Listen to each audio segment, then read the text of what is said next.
no one can justify stuff coming in from another country. That's the first thing. The facts are, for the horticulture, for the mushroom, and for domestic turf cutting, you don't even use 1% of the whole bogs of Ireland. So, for the people that wants to be on about re-wetting and on about sequestering carbon, to take them, I think, about 50 years if you were to go around it, and to do what's there at the moment in the line of what Bordnamona has and other places that's not being used. That's the first thing. You're not going to do all this overnight. That's, you know, like some of the stuff that goes on. Second of all, you have to look at, if you look at the Habitats Directive, if something is degraded, it's probably, if it's not, basically to come back inside 30 years. That's the basically the target that you go to. You have to work on it for longer after that, and you leave that until you take basically the lower hanging fruit. I just want to be clear on one thing, because look at it. I'll say it public what I'm thinking, and I'd have dealt with a lot of departments on bog stuff. I just want to be clear on this, because as Jackie, and in fairness to Jackie, the Northern Forestry, he has put a fair bit of, or chair, whatever you want, he has put a lot of effort into it. My thinking in my head, as a person that would have been in bogs for years, that if you had an exemption for under 30 hectares, right?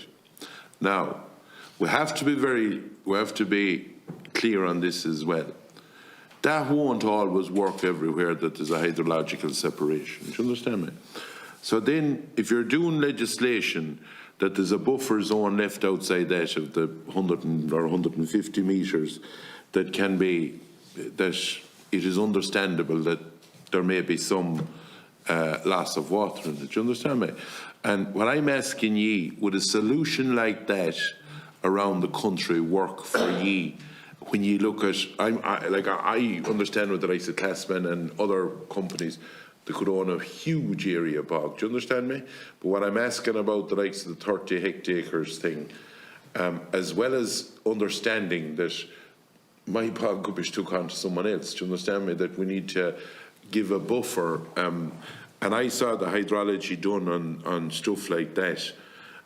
You know, on high banks. Look at the bogs we'd be on about was 14 spit, or when you'll be cutting it with the Schlein, so it's fairly deep bog. And you'll see when you go back and do the tests on it, and what a lot of people are talking about bogs and they don't understand about bogs. They think they know everything, but they know damn all. A lot of these so-called experts, because if you go in under a bog when it's gone, bogs go up and down like that. You know, like, they don't understand that, like, all the water won't flow this way. Actually, I used to cut a bog one time, and it was in that way we were going. So the water won't go up again a hill, and you have to understand all them things about a bog. And every bog's actually different, and the make-up of underneath the bog. Some will have sandy stuff, and some will have lock, and it's all of them are different.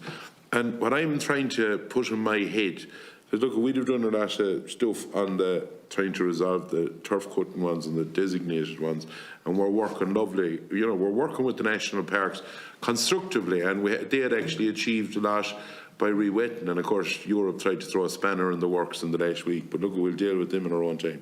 But what I'm trying to see, would that be a workable solution for the likes of us as a committee? I have no problem in going with the chair or whoever into any of the departments and trying to find resolutions. Like, but the one thing I will say, a minister has to give the go-ahead. Like, Ryan cannot keep hiding. Simple as that. Thanks, Chair. Okay. I think, you know, sorry. Will you reply to that? What I said? Yeah, okay. Yeah, Deputy Morris.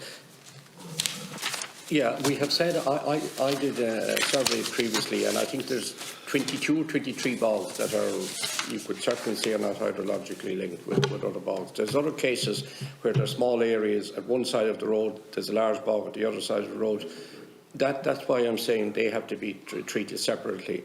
And there's also cases, like Classmouth have a small bog, and that's included 10 hectares probably, and that's included with a large bog maybe 2 miles away. So they need to be completely separated, and then it will work, yes. Yeah, you will.